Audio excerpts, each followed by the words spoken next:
welcome back to EduPrivate's channel. As always, I'm Miss Jihad and today we're going to learn about future perfect tense. Jadi friends, hari ini kita akan membahas yang namanya future perfect tense.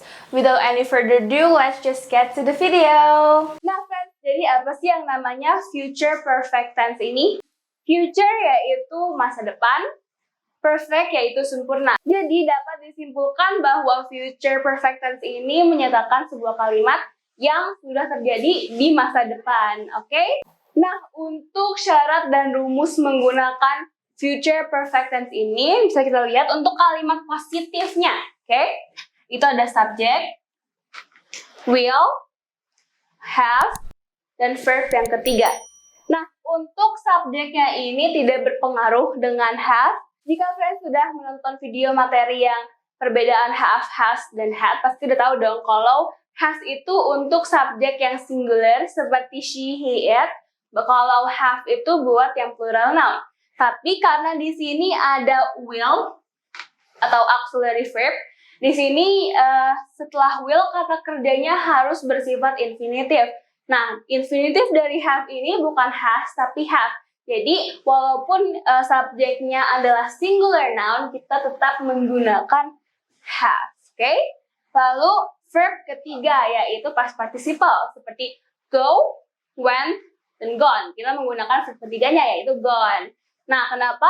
Kan will ini itu ciri dari future atau masa depan kan? Artinya akan. Oke? Kalau have tambah verb 3 ini ciri dari perfect tense. Jika friends sudah tahu nih, sudah menonton video tentang perfect tense yang lain, yang past sama yang present, pasti udah tahu kan kalau have ditambah past participle atau verb yang ketiga ini adalah ciri dari perfect tense. Oke? Biar lebih jelas kita lihat contohnya. Oke, di sini ada I will have graduated when you visit. Aku akan udah wisuda pada saat kamu menjengukku. Jadi semacam pengandaian pada masa depan. Pada saat kamu menjenguk aku udah wisuda. Ya, I will have. Lalu will sebagai auxiliary verbnya. Lalu have. Graduated di sini adalah past participle atau verb ketiganya. Atau bisa juga kita menggunakan tadi yang gone. I will have gone out already by the time you visit, gitu. Aku akan sudah pergi saat kamu menjengukku, gitu ya. When you visit, when ini dapat berupa kata keterangan dari kalimat future perfect tense ini. Selain when, kita dapat menggunakan while atau next year atau tomorrow dan kata keterangan yang bersifat future, masa depan lainnya yang belum terjadi ya. Nah, bagaimana friends untuk negatif sentence atau kalimat yang negatif? Oke, subjeknya dulu, subject, will, not, ada not-nya, oke, have, tambah verb ketiga.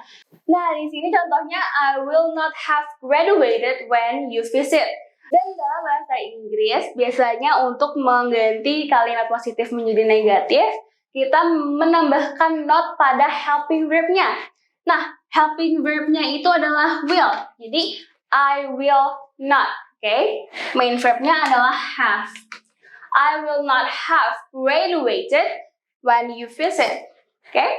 Nah, bagaimana untuk interrogative sentence atau kalimat pertanyaan? Pertama, seperti biasa, will-nya diganti dengan subject. Oke? Di replace. Di exchange ya. Will you have graduated when I visit? Will I have graduated if you visit? Jangan lupa question mark-nya, oke? Friends, untuk future perfect tense ini dapat digunakan untuk menyatakan sesuatu atau kejadian yang akan terjadi. Seperti contohnya, he will have come back from work by 8 p.m. Dia akan pulang dari pekerjaannya pada jam 8. Itu kan he will have come. Nah, di sini kan belum terjadi tapi akan terjadi. Oke? Nah, selanjutnya itu ada untuk menyatakan aktivitas yang telah selesai sebelum aktivitas lain terjadi. Seperti contohnya, I will have finished studying before dawn. I will have finished studying before dawn. Aku akan selesai studying, belajar, before, sebelum, okay? Sebelum dawn, sebelum subuh. Jadi, sebelum subuh datang, aku akan selesai belajar. Oke, friends, untuk latihan, Miss mau kalian tulis kalimat. Oke, friends, untuk latihan, Miss mau kalian membuat kalimat menggunakan future perfect tense pada kolom komentar di bawah. Okay, friends, that is it for today's lesson. If you enjoy this video, don't forget to like it. Subscribe to the channel if you haven't already, and also press down the notification bell below. If you have any other questions, you can just ask in the comment section below, and also I'll see you next time. Goodbye.